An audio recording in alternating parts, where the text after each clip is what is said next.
from dark prison cells in Tehran to the FSB's prison in Moscow, autocrats and dictators are unjustly detaining innocent Americans as pawns to advance their geopolitical goals.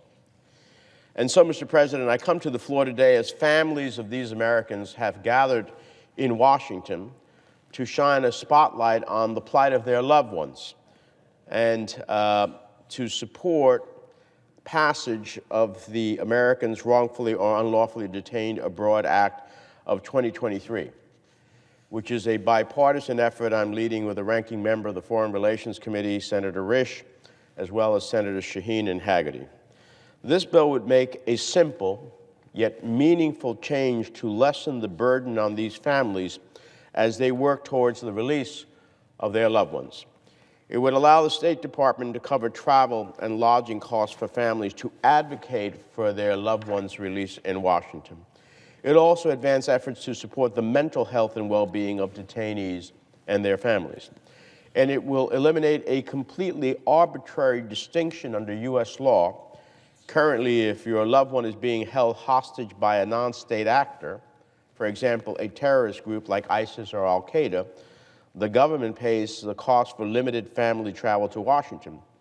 But if your loved one is being unlawfully detained by a foreign government, Russia, Iran, Venezuela, and the like, there is no such funding available. This doesn't make any sense. And Senator Risch and I are trying to fix it on behalf of American families who find themselves in unbearably difficult and painful circumstances. Now, this bill passed unanimously out of the Senate Foreign Relations Committee. Let me repeat that, unanimously.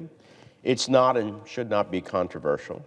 This is the least we can do for families who lie awake wondering if their son or daughter, sister or brother will return home, who wonder if there's something else, just one more thing they could do to make a difference that would break the deadlock of their loved one's captivity. Maybe one more meeting with a U.S. government official or member of Congress. Maybe the right confluence of events to bring their child back home. So, Mr. President, I ask this body to give these families just a little bit of peace as they navigate an unimaginable nightmare. Surely cutting a bit of red tape, getting them a train ticket or a plane ride to Washington once or twice a year is not too much to ask.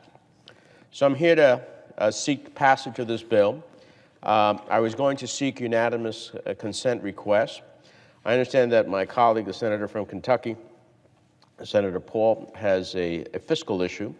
I just met with him. We look forward to hopefully working it out and then being able to return to the floor to seek its passage. Until then, I yield the floor.